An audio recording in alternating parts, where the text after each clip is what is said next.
আব্দুল্লাহ ইবনে মুবারক রহমাতুল্লাহি আলাইহি ইরাক থেকে বিশাল এক কাফেলা নিয়ে হজ করার জন্য গিয়েছেন। কিসের জন্য গেছেন? হজ করার জন্য গেছেন। আব্দুল্লাহ ইবনে মুবারক রহমাতুল্লাহি আলাইহি হজ করার জন্য গিয়া এবার হজের যত কার্যক্রম আছে সমস্ত কার্যক্রমগুলো হজ সমাপ্ত করার পর আব্দুল্লাহ ইবনে মুবারক রহমাতুল্লাহি আলাইহি সর্বশেষ কাফেলা নিয়া বাইতুল্লাহর সামনে হেলান দিয়া ঘুমায়া গেলেন। ঘুমের ঘরে আব্দুল্লাহ ইবনে মুবারক রহমাতুল্লাহি আলাইহি স্বপ্ন যুগে দেখতেছেন একজন আল্লাহর ওলি আলী ইবনুল মুওয়াফিক নামে একজন আল্লাহর বান্দা। ওই বান্দার কারণে আল্লাহ পাক 6 লক্ষ লোকের হজ আল্লাহ পাক কবুল করলেন। আল্লাহু আকবার, জোরে বলেন আল্লাহু আকবার। একজন আল্লাহর ওলির কারণে 6 লক্ষ লোকের হজ কবুল করছে, বিশাল বড় বিষয়।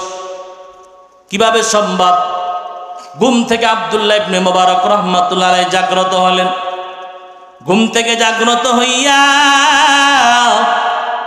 নিজে নিজেকে প্রশ্ন করতেছে, এরে আব্দুল্লাহ ইবনে মুবারক,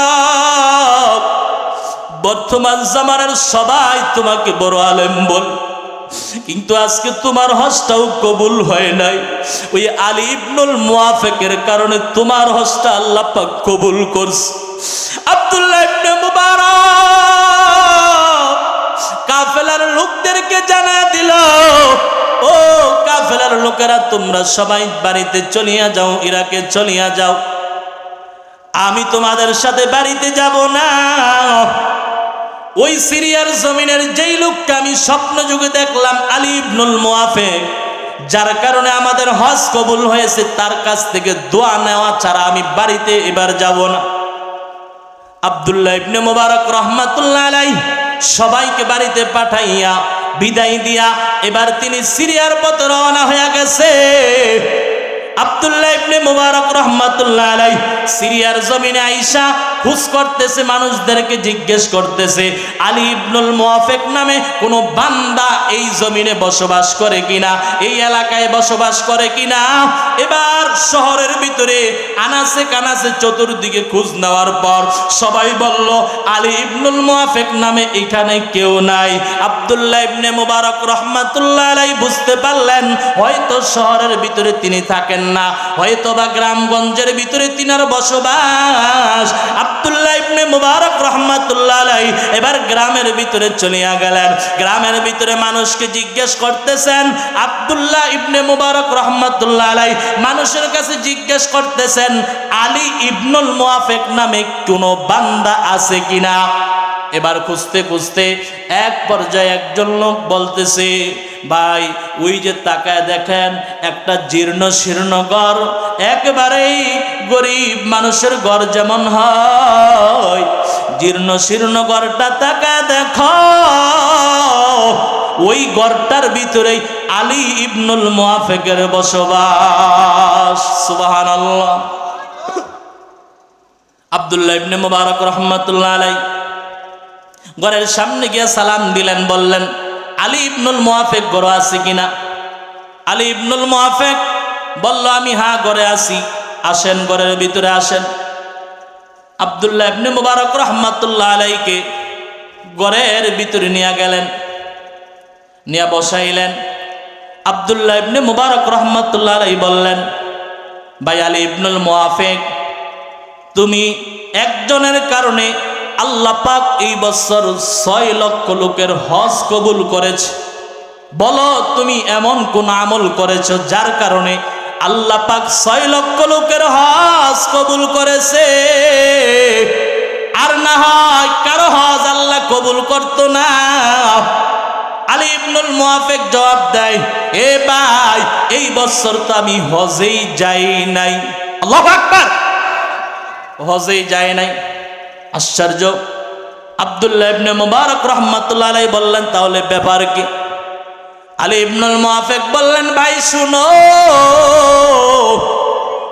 আমি গরিব মানুষ, অসহায় মানুষ, দিন মজুর মানুষ, শুধু তাই নয়, সমাজের ভিতরে সবচেয়ে যাকে বেশি ঘৃণা করা হয়, আমি একজন মুসি মানুষ, মানুষের জুতা সেলাই করিয়া করিয়া আমার উপার্জনের ব্যবস্থা করি। ওই আলী ইবনুল মুআফিক ডাক দিয়া কই, ভাই শুনো, আমি মুসি মানুষ, কিন্তু আমার দিলের ভিতরে আমার মায়া, নবীর মায়া ঢুকে গেছে। যেই নবীর কথাগুলো আমি শুনি, যেই নবীর বর্ণনা শুনি, নবীর রওজাতে কোনোদিন যাইতে পারি নাই। আমার দিলের ভিতরে তামান্না, আমি কখন আমার মায়ার নবীর রওজার সামনে গিয়া আমার মায়ার নবীকে একটা সালাম দিব। আল্লাহু আকবার। আলী ইবনুল মুআফিক বলে, আব্দুল্লাহ ইবনে মুবারক, আমি রাত্রি বেলাও এবার মুসির কাজটা, আমি যে জুতা সেলাই করি এটা দিনের বেলায় করতাম। এবার চিন্তা করলাম, সিদ্ধান্ত নিলাম, এখন থেকে আমি রাত্রিবেলায়ও আমার কাজটা চালায় যাব। আর রাত্রিবেলায় অতিরিক্ত যেই কাজটা করব, এখন থেকে রাত্রিবেলায় যে পারিশ্রমিক পাবো, এই টাকাগুলো আমি হজে যাওয়ার জন্য জমা করব। সুবহানাল্লাহ। আলী ইবনুল মুআফিক বলতেছে, আমি টাকাগুলো জমা করতে করতে এক পর্যায়ে আল্লাহ পাকের তৌফিকে আমার হজে যাওয়ার মতো এই বছর ব্যবস্থা হয়ে গেছে। বলেন সুবহানাল্লাহ। হজে যাওয়ার মতো আমার ব্যবস্থা হয়ে গেছে। এই বছর আমি হজে যাওয়ার জন্য নাম লেখাইলাম। হজে যাওয়ার জন্য যা যা করার দরকার সব কিছু করলাম। আগামীকাল হজের ফ্লাইট, আমি হজে যাব, রওনা হব। বাড়িতে সব কিছু আমার গোছানো, সব কিছু আমি গোছায় রাখছি। আমি আগামীকাল সবার সাথে হজে যাব, সবার থেকে আমি বিদায় নিয়ে নিলাম। কিন্তু ভাই, রাত্রিবেলা এক করুণ ঘটনা ঘটে গেছে। আমার বিবি অন্তঃসত্ত্বা ছিল। ওই অন্তঃসত্ত্বা বিবি আমাকে ডাক দিয়ে বলতেছে, প্রাণের স্বামী আমার একটু গোশত খাইতে মন চায়, তুমি আমার জন্য যেই কোনো মূল্যে হোক এই মুহূর্তে গোশতের ব্যবস্থা করিয়া দাও। স্বামী পেরেশান হয়ে গেছে, এই মুহূর্তে রাত্রি গভীর রজনীতে আমি কোথায় গোশত পাবো? এবার রাত্রিবেলায় স্বামী স্ত্রীর জন্য গোশতের ব্যবস্থা করার জন্য ঘর থেকে বাইর হয়ে গেলেন। ঘর থেকে বাইর হওয়ার পর কিছু দূর যাওয়ার পর একটা ঘরের থেকে গোশতের ঘ্রাণ তিনি পাচ্ছেন। সাথে সাথে ওই ঘরওয়ালার কাছে চলিয়া গেলেন, গিয়া বললেন, ভাই, তোমাদের ঘরে গোশত রান্না হচ্ছে, আমার একটু গোশত লাগবে, আমাকে একটু গোশত ধার দাও, আবার পরবর্তীতে তোমাকে গোশত দিয়া দিব। আগের যুগে ধারের ব্যবস্থা ছিল, মানুষ ধার নিত। এবার আলী ইবনুল মুআফিক বললেন, ভাই, আমাকে একটু গোশত ধার দিতে হবে। ওই ঘরওয়ালা ডাক দিয়া বলতেছে, এ ভাই, শুনিয়া লও, এই যে গোশত দেখতেছ, এই গোশত আমাদের জন্য হালাল, কিন্তু তোমার জন্য খাওয়া হারাম। আলী ইবনুল মুআফিক আশ্চর্য হয়ে গেলেন, গোশত তাদের জন্য হালাল, আমার জন্য হারাম কেন? তারাও মুসলমান, আমিও মুসলমান, কারণটা কি বলো? ঘরওয়ালা জবাব দিতেছেন, শুনিয়া লও, আমি এমন অসহায়, এমন গরিব, আমার ঘরের সন্তানগুলো কতদিন ধরে খাবার পায় না, খাবারের জন্য ছটফট করতেছে, ক্ষুধার যন্ত্রণায় ছটফট করতেছে। আমি বাবা হইয়া আর সহ্য করতে পারলাম না। আমি বাবা ঘর থেকে বাইর হয়ে গেলাম। এর যুবক ভাই, কি করে তুমি তোমার বাবার মনে কষ্ট দাও? কি করে বাবার মনে আঘাত দাও? কিভাবে তোমার মাকে তুমি আঘাত দাও? তোমার বাবা তোমার জন্য কত কষ্ট করেছে, আজকে তুমি বাবাকে ভুলিয়া গেছো। কি অবস্থায় তোমার বাবা কবরের ভিতরে আছে, একটু খোঁজ নাও না, একটু দোয়াও পড়াও না, নিজেও দোয়া পারো না। বাবার জন্য জন্য একটু মসজিদ মাদ্রাসার ভিতরে টাকা পয়সা দিয়া দান সৎকা করিয়াও। মনটা কি চায় না বাবার কবরে জান্নাতি নাজ নেয়ামত চলিয়া যাক? বাবার কবরে মার কবরে জান্নাতি নাজ নেয়ামত জান্নাতি বেহেশতের বালা বালা খানা সমূহ আল্লাহ পাক খুলিয়া দেখ। এর যুবক যদি চাও মাদ্রাসার ভিতরে খাবার দাও, মাদ্রাসার ছাত্রদেরকে মহব্বত করো, মসজিদ মাদ্রাসাকে মহব্বত করো, তাহলে তোমার আব্বার কবরও আল্লাহ পাক জান্নাতি খাবারের ব্যবস্থা করে দিবেন। সুবহানাল্লাহ। আলী ইবনুল মুআফিককে ঘরওয়ালা ডাক দিয়া বলে, ভাই শুনিয়া লাও, সন্তানগুলোর কান্না আমি বাবা সহ্য করতে পারি নাই, তাদের জন্য খাবার ব্যবস্থা করার জন্য ঘর থেকে বাইর হইয়া গেলাম। যাইতে যাইতে একটা ডাস্টবিনের কাছে গিয়া দেখলাম একটা মরা গাদা সেখানে পড়ে আছে।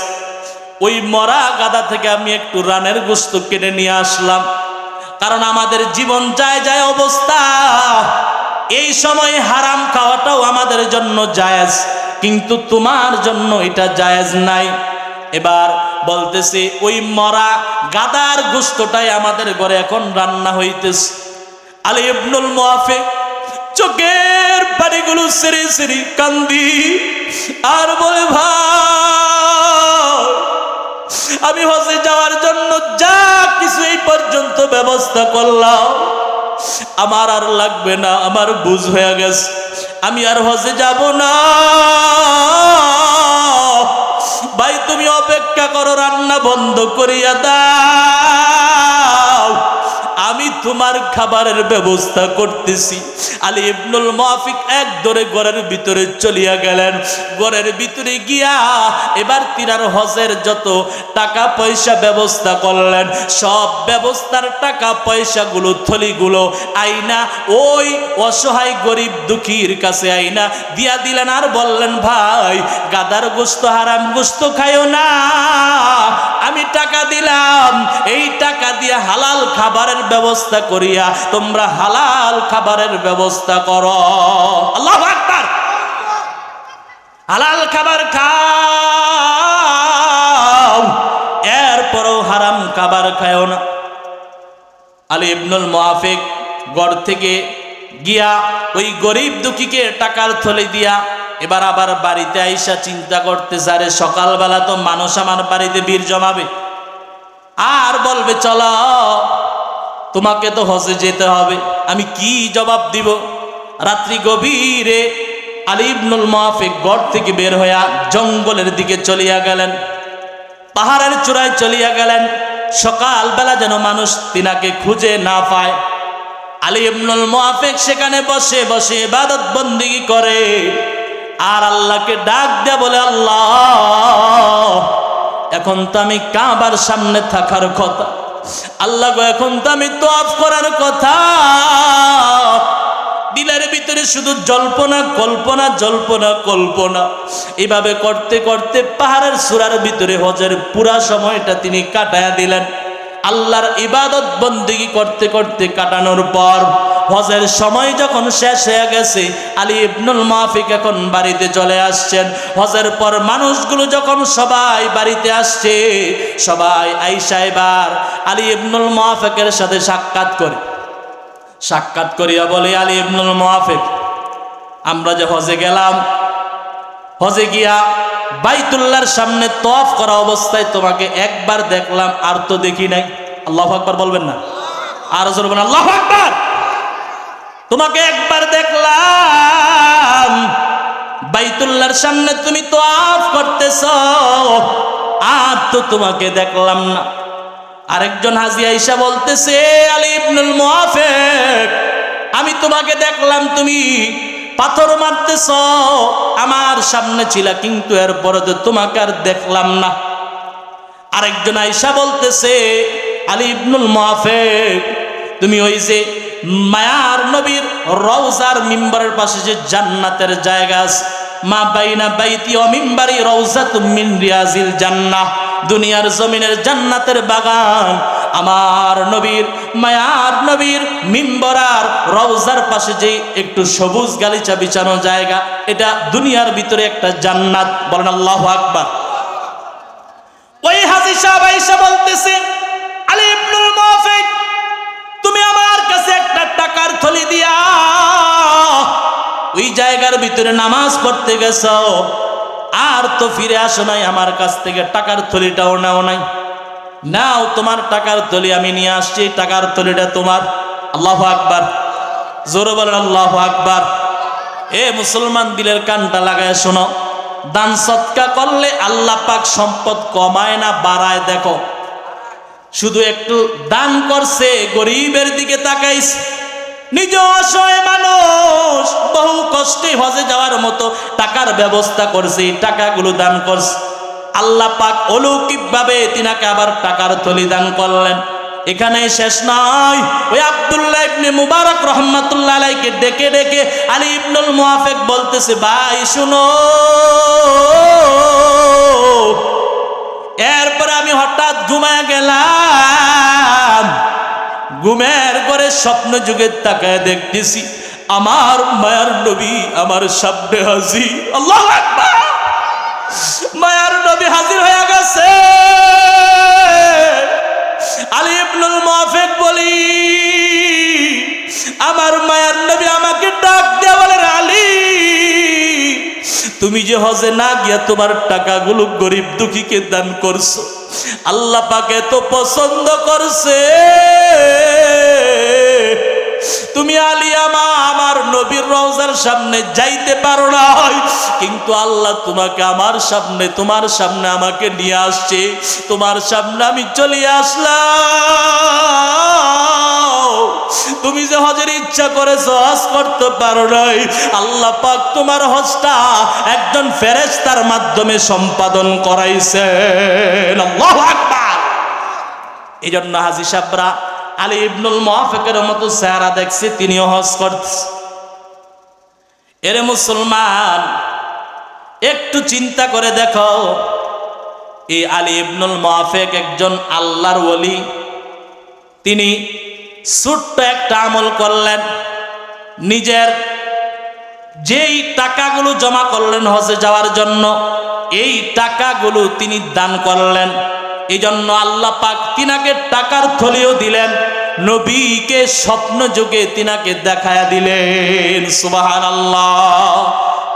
মনে বড় আশা ছিল যাব মদিনা।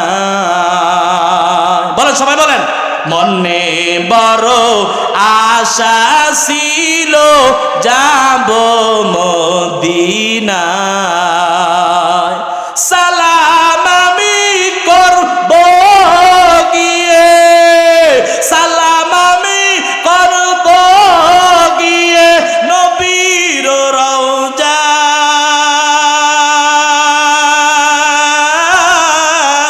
রওজায়।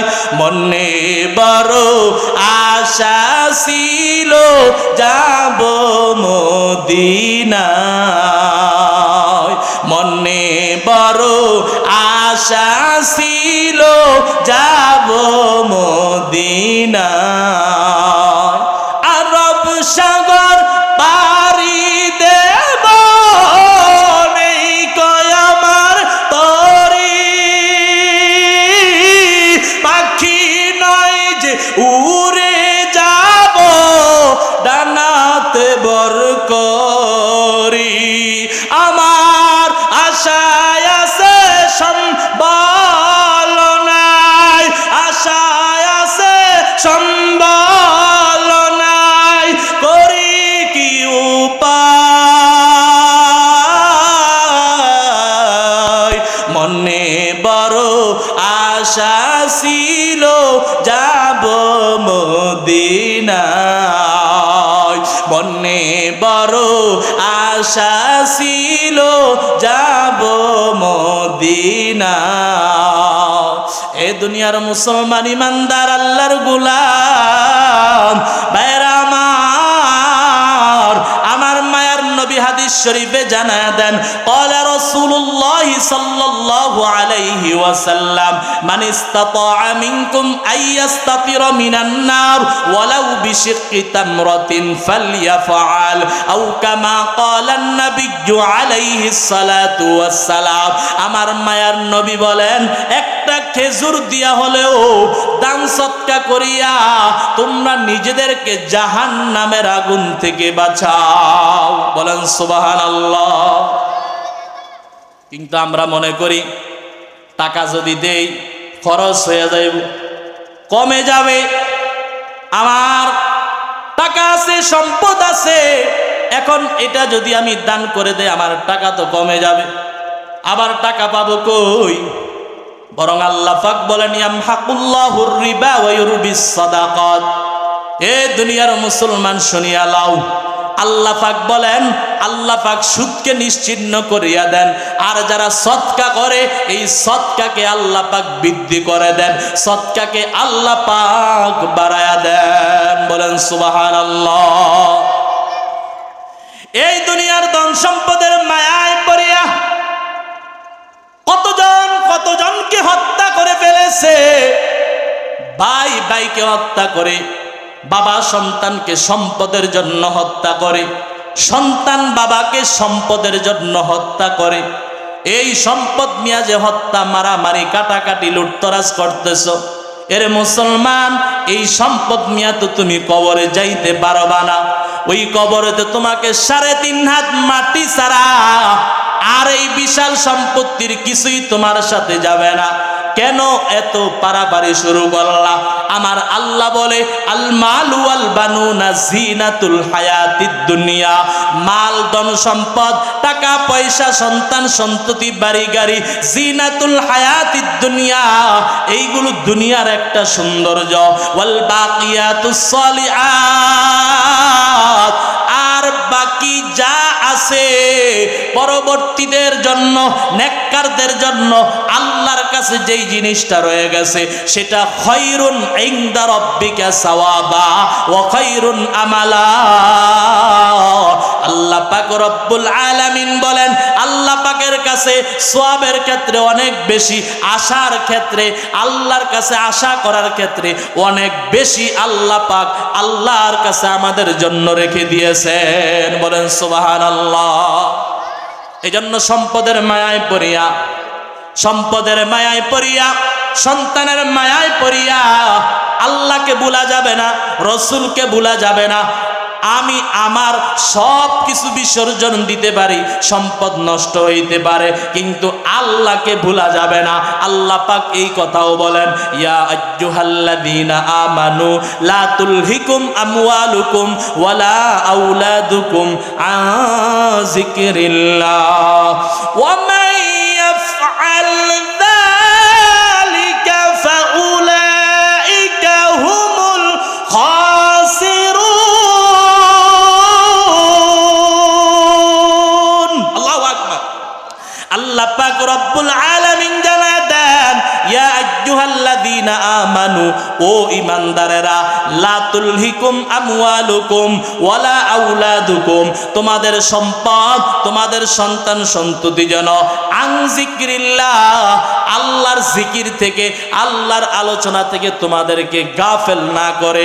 লা তুলহিকুম, তোমাদেরকে যেন ধ্বংস করিয়া না দেয়। ওয়া মান ইয়াফআল, আর যদি সম্পদ আর সন্তান সন্ততি তোমাদেরকে গাফেল করিয়া দেয়, ধ্বংস করিয়া দেয়, ফাউলাইকা হুমুল খাসিরুন, শুনিয়া লাও, তাহলে তোমরা ক্ষতিগ্রস্ত হইয়া যাইবা। আমার আল্লাহ বলে, ওয়া আনফিকু মিম্মা রাযাকনাকুম মিন ক্বাবলি আইয়াতিয়া আহাদাকুমুল মাউত, তোমরা তোমাদের সম্পদগুলো ব্যয় করো, খরচ করো, মিম্মা রাযাকনাকুম মিন ক্বাবলি আইয়াতিয়া আহাদাকুমুল মাউত, তোমাদের কাছে মৃত্যু আসার আগে আগে, মরণ আসার আগে আগে সম্পদ ব্যয় করো, খরচ করো, জমা করে হাতে ধরে রাখো না। আল্লাহ পাক বলেন, যখন জমা করেই রাখবা, এমন একটা সময় হবে যখন তোমার মৃত্যুর সময় গণায় আসবে।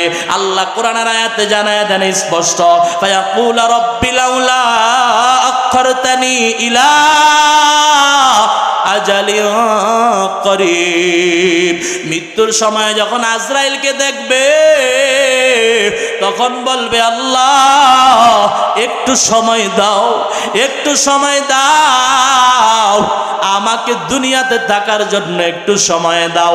বান্দা তখন আল্লাহকে বলে ফাআসাদদাক, আয় আল্লাহ আমি অবশ্যই দান সদকা করব, ওয়া আকুম মিনাস সলিহিন, আমি নেককার হয়ে যাব, ভালো মানুষ হয়ে যাব, আর কোনোদিন নামাজ ছাড়ব না, আর কোনোদিন বেপরদায় চলব না, আর কোনোদিন সুদ ঘুষ হারাম দুর্নীতিতে জড়াবো না, আর কোনোদিন আমি বিপদগামী হব না, হারাম পথে যাব না। আয় আল্লাহ এখন থেকে একেবারেই 5 ওয়াক্ত নামাজ পড়ব, এখন থেকে আর কোনোদিন অন্যায় কাজ করব না। আয় আল্লাহ তুমি আমাকে সময় দাও।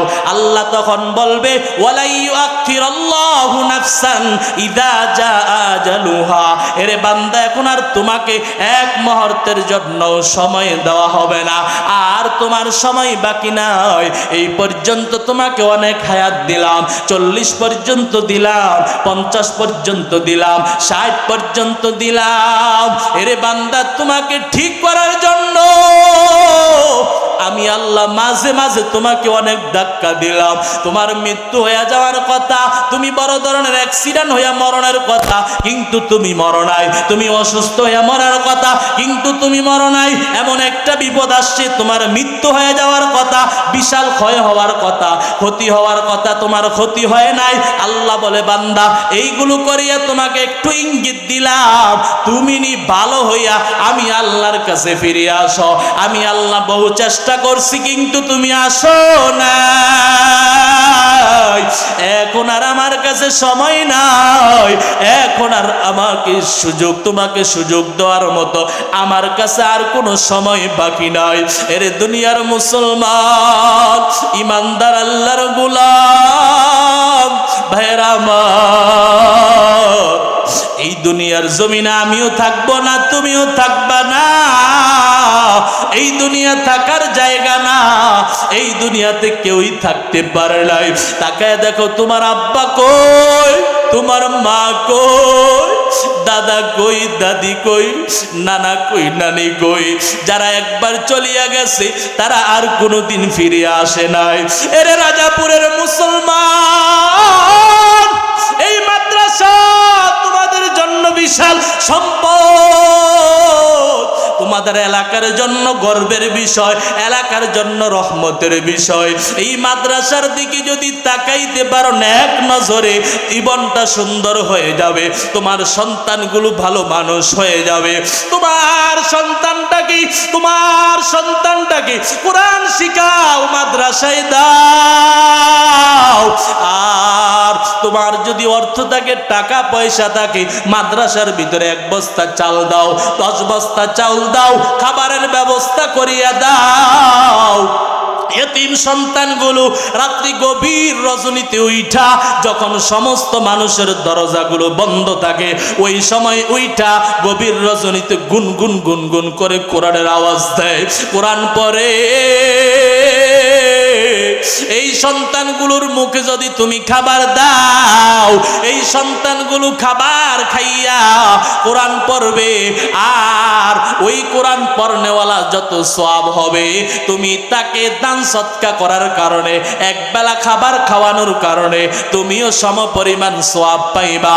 এরে দুনিয়ার মুসলমান ইমানদার আল্লাহর গোলাম, কিয়ামতের ময়দানে যখন হাফেজে কোরআনকে আল্লাহ পাক সর্বোচ্চ সম্মানের আসনে দাঁড় করায়া দিবেন, ওই হাফেজে কোরআনকে যখন আল্লাহ পাক বলবেন ইকরা ওয়ারতাকি ওয়ারাত্তিল কামা কুনতা তুরাত্তিলু ফিদ দুনিয়া ফা ইন্না মানজিলাকা ইনদা আখিরি আয়াতিন তাকরাউহা, আমার মায়ার নবী বললেন, আল্লাহ পাক বলবেন হাফেজে কোরআনকে, হে হাফেজে কোরআন তুমি কোরআন পড়ো আর চড়তে থাকো। হাফেজে কোরআন কোরআনের একটা আয়াত পড়বে আর উপরে উঠবে, আবার পড়বে আবার উপরে উঠবে, এভাবে 6666 আয়াত তেলাওয়াত করিয়া হাফেজে কোরআনের স্থান হয়ে যাবে 6666 তালার উপর। আল্লাহু আকবার।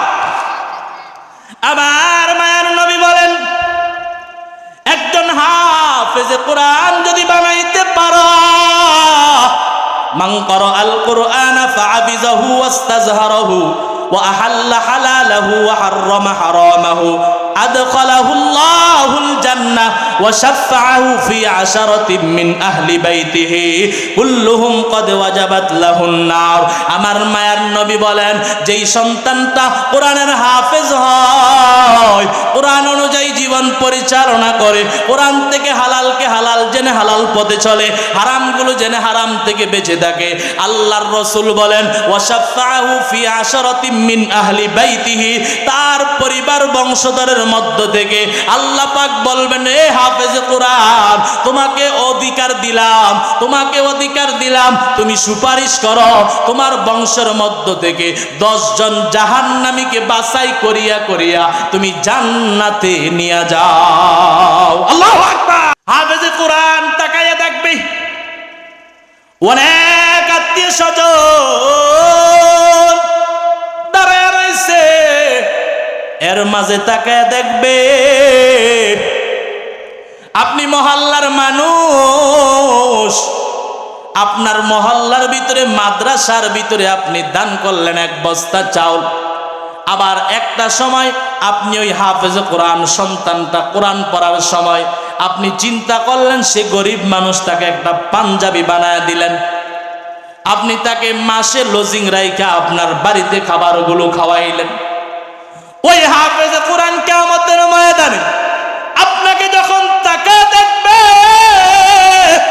হাফেজ কোরআন বলবে, আপনাকে তো চিনা চিনা লাগে, আপনি মনে হয় আমাকে 1 মাস খাবার খাওয়াইছিলেন, আমাকে মনে হয় 1 বেলার খাবার খাওয়াইছেন। আরেকজন বলবে, আমাকে মনে হয় একটা পাঞ্জাবির কাপড় আপনি দিয়েছেন। আপনারা যারা আছেন সবাই আসেন, আজকে আমরা আপনাদেরকে ছাড়া জান্নাতে যাব না। আল্লাহু আকবার। ওই হাফেজ কোরআন আপনাদেরকে নিয়ে জান্নাতে রওনা হয়ে যাবে। হাফেজ কোরআন যদি জান্নাতে নিয়ে যায়, আপনার ভাগ্য কত ভালো, কারণ এমনি এমনি জান্নাত পাওয়াটা কঠিন হয়ে যাবে। কারণ নবী বলেন, মান উসিবা উকিবা, যার হিসাব নেওয়া হবে সে আটকায়া যাবে।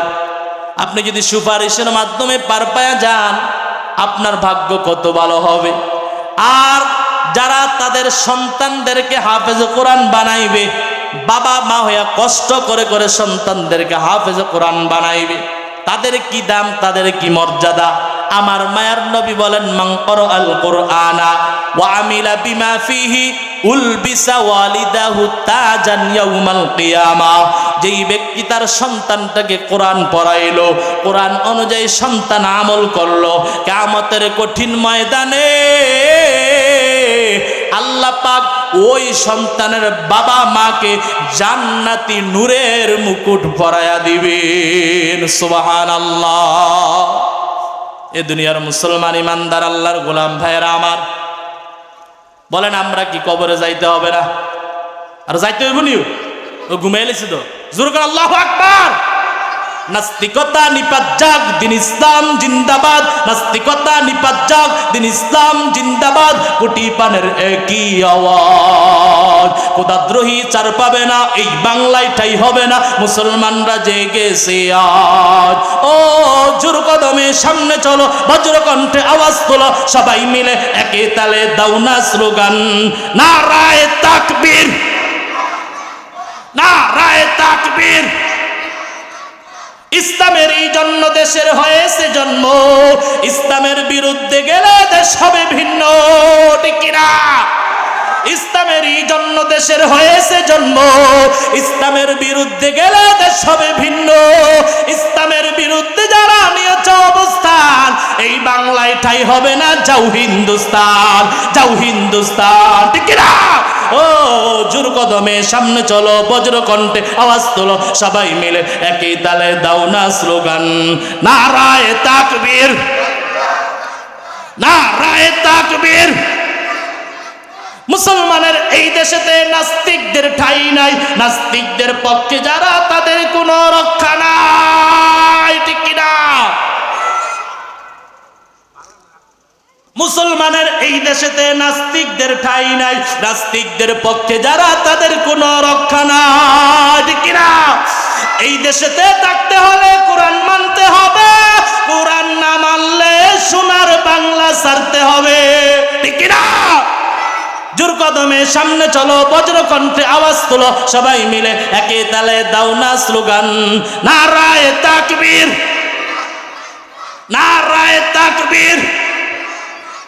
দিন ইসলাম, দিন ইসলাম, আল কোরআনের আলো, কোরআন হাদিসের আলো,